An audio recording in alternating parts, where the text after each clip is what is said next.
Hello and welcome to The Confident Writer, where I help you create a more positive mindset around your writing by helping you develop the mental fortitude that is needed to combat self-doubt. Since this video is airing on Valentine's Day, I thought it would be important to talk about love, specifically loving yourself and how to do more of that.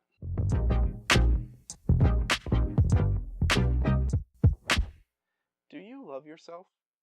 I mean, truly love yourself. And I'm not talking about that narcissistic kind of way where you believe you're better than everybody else and never think of others. That's an extreme that I may have to talk about later. But what I'm asking is, do you actually like who you are? And do you treat yourself like you're someone who deserves kindness and has value? Because no matter what you're telling yourself, you do. And how do I know this? Because you're a person. Would you treat the closest people to you the way you treat yourself? Or think about yourself? In most cases, I'm going to assume the answer is no. But sometimes, you might. But that still does not mean you don't deserve kindness or have value. I want to add that your work deserves the same kind of consideration as well. If we don't stop bombarding ourselves with all this negative self-talk, we're going to burn out. We'll start thinking about how impossible our goals are. Then those feelings of doubt will creep in until finally we stop putting forth the effort. Then we get more discouraged, or we even start to train our minds to think that it is good to avoid the things that we love. I know this because not only have I seen it in many people, but I've done it sometimes myself, and I still do. I'm better at recognizing and working through it now, but some days are still hard. If you're finding it difficult to love yourself, I suggest that at the very least, go to a support group that you can lean on or seek out a counselor. Before I give you some techniques about how to improve positive self-talk and how to love yourself more, I want to explore where all this negative self-talk comes from. Sometimes it's medical, which needs to be dealt with in specific ways, but a lot of the time, there is a mental process that can make loving yourself hard to do. It usually starts off with some sort of negative life experience that begins the formation of a negative core belief about who you are. So let's come up with an example of this. Let's imagine that somebody reads your work and doesn't like it. A belief then starts to form. I'm a bad writer. And what's worse, you start to gather evidence that defines this new quote-unquote truth as you have come to believe it. Then, because it hurts, we develop a new way of living based on rules and assumptions to protect ourselves from the negative core belief. I can't write until I know everything about writing. I don't share my work with others. I've wasted so much time. Nothing I write is good or ever will be. Why even try? Then your behaviors change. You're no longer setting aside time to write. You stop playing with the stories in your head because it hurts so much to know that you'll never get them down. Then the cycle continues. You never do actually improve because you don't put in the work. Your negative core belief is proven again, which leads to more avoidance, self-doubt, and may even start to creep its way into your own views about who you are as a person. You never finish anything. You're worthless. These thoughts start to take over your mind. This list and cycle can go on and on until there's nothing left of you. I'm sorry if this is getting too heavy. I just want to be accurate about what I've seen negative self-talk do to people. Fortunately, despite everything I've talked about, there is hope. And I've got 5 exercises that you can do to help break the cycle and begin the process of loving yourself. Number 1. 3 to 1.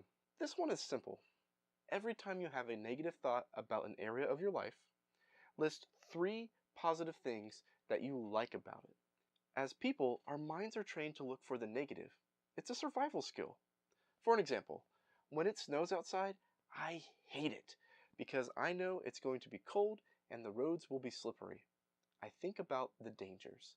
My wife, however, loves it, and she begins to think about building snowman, drinking hot chocolate, and going sledding. It's not that she doesn't recognize the dangers, it's that she chooses to find things to look forward to despite the situation.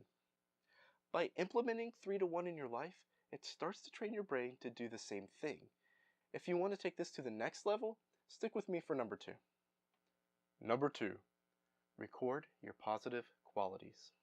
Sometimes when we are deep into our negative self-talk, it's hard to pull ourselves out, maybe even impossible. So having a list of our positive attributes for emergencies can be very beneficial. Here's how you can do it. Start by asking yourself these questions. What do I like about myself? What have I achieved? What are some challenges I have overcome? How would someone I care about describe me? And what skills or talents do I have? The list can go on. Once you have identified these things, list them on a sheet of paper with a few lines in between each one. Then, underneath each attribute, provide some sort of proof for it.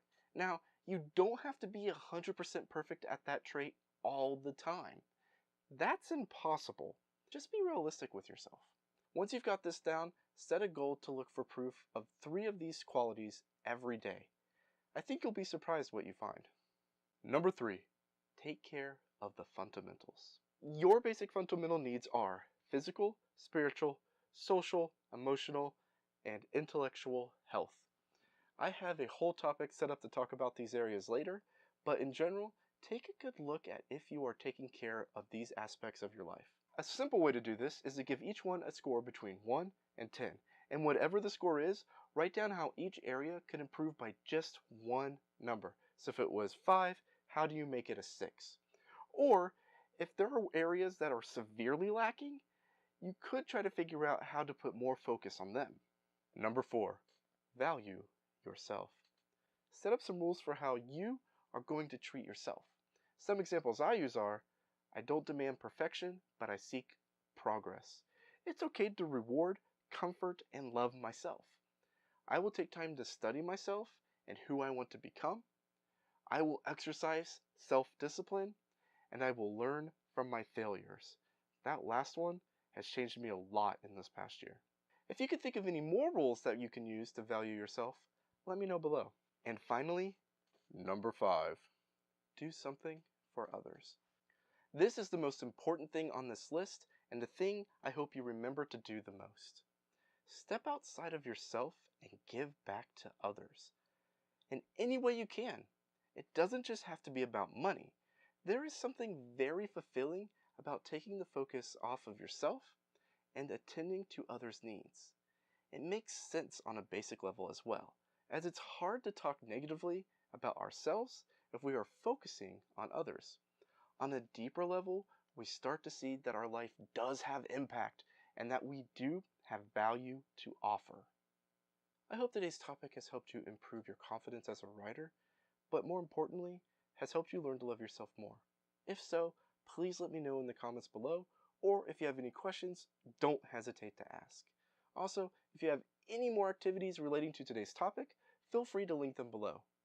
Don't forget to like, subscribe, and if you think anyone would benefit from today's topic, share, as it may be something they need to hear today.